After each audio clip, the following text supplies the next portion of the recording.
আজ আমি গরু গোস্ত আলু দিয়ে গরু গোস্ত রান্না করবো। আসসালামু আলাইকুম, সবাই কেমন আছেন? আশা করি ভালো আছেন। আলহামদুলিল্লাহ, আমিও ভালো আছি। যে আমি গোস্তগুলো আগে থেকে দিয়ে কেটে নিয়েছিলাম, আমি দিয়ে দিয়েছি এখানে আদা রসুন, আর আমি দিয়ে দিয়েছি তেজপাতা, এলাচ, দারচিনি, গোলমরিচ, লবঙ্গ, আর এখানে আমি দিয়ে দিয়েছি জিরে গুঁড়ো, হলুদের গুঁড়ো, আবার দিয়ে দিলাম মরিচের গুঁড়ো, আর এখন আমি দিয়ে দিব জিরে গুঁড়ো দিয়ে দিব।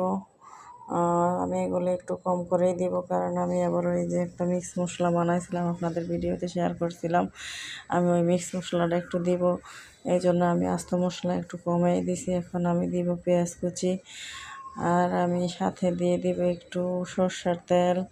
সরষের তেলটা দিলে ভালো একটা ফ্লেভার আসে তরকারি থেকে, তাই আমি একটু সরষের তেল দিয়ে ভালোভাবে মিক্স করে নিব গোস্তটা। আর এই যে দেখেন আমি কত সুন্দর কালার আসতেছে আমি গোস্তটা। আর আমি সব কিছু দিছি, কিন্তু আমার লবণ দিতে আমি ভুলে গিয়েছিলাম, তাই আমি একটু লবণ দিয়ে দিলাম। আর এই যে আমার লবণ দিয়ে আবার আমি এটা মেখে নিয়েছি, নিয়ে পরে আমি বসিয়ে দিয়েছি, আবার একটা পাতিলা বসায় দিয়েছি, পাতিলার ভিতরে তেল দিয়ে দিয়েছি। আমি আবার এভাবেই মানে কষিয়ে রান্না করি। পরে দিয়ে দিলাম তেল, দিয়ে আমি দিয়ে দিলাম পেঁয়াজ কুচি, আর পেঁয়াজ কুচিগুলো আমি বাদামি কালার করব। পরে আমি এখানে আমি দিয়ে দিব এখন গোস্তগুলো দিয়ে দিলাম, গরুর গোস্ত, কুরবানির গোস্ত, এগুলো দিয়ে দিলাম। এই যে দেখেন কালারটা কত সুন্দর হয়েছে, আমি আগে মেখে রেখেছিলাম, কালারটা কত সুন্দর হয়েছে দেখছেন। আমার কাছে কিন্তু কালারটা দেখতে সেই ভালোই লাগতেছে।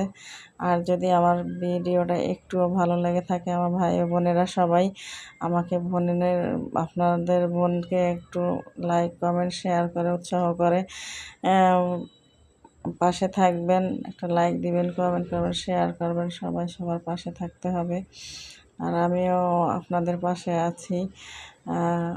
নতুন আমরা সবাই সবাই যে আশা করছে আল্লাহ যেন সবার আশাই পূর্ণ করে। এই যে আমার এখন মুখস্থটা প্রায় কষানো 70% হয়ে গেছে। এখন আমি দিয়ে দিয়েছি কিছু আলু কেটে রেখেছিলাম ধুয়ে, আলুটা আমি দিয়ে দিয়েছি। আলুটা আমি কিছুক্ষণ কষিয়ে নিব লো হিটে, মানে হালকা একদম চুলা কমে দিয়ে আমি গোস্তটা আমি কষিয়ে নিয়েছি। এখন দেখেন আমার আলুটা কষানো শেষ। আমি গরম পানি করে রেখেছিলাম। আমি আবার বিশেষ করে বেশিরভাগ তরকারিতেই গরম পানি দেওয়ার চেষ্টা করি। গরম পানি দিলে তরকারির খেতে টেস্ট আলাদা হয়, আর গরুর গোস্তের ভিতরে গরম পানিটা দিতে পারলে বেশি ভালো, গোস্তটা তাড়াতাড়ি সুন্দরভাবে সিদ্ধ হয়।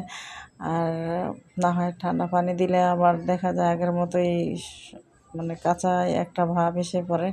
আর গরম পানিটা দিলে গরম পানিতে সিদ্ধটা হয়। আমার গোস্তটা যেহেতু বেশি সুন্দর মতো সিদ্ধ হয়ে গেছে, তাই আমি ঝোল কমাই দিছি। এই যে দেখেন আমার তরকারিটা প্রায় শেষ হয়ে গেছে। দেখেন আমার তরকারির কালারটা কত সুন্দর আসছে, কেমন হয়েছে জানাবেন, একটা লাইক কমেন্ট দিয়ে জানাবেন সবাই তরকারি কেমন হয়েছে। যদি ভালো লাগে তাহলে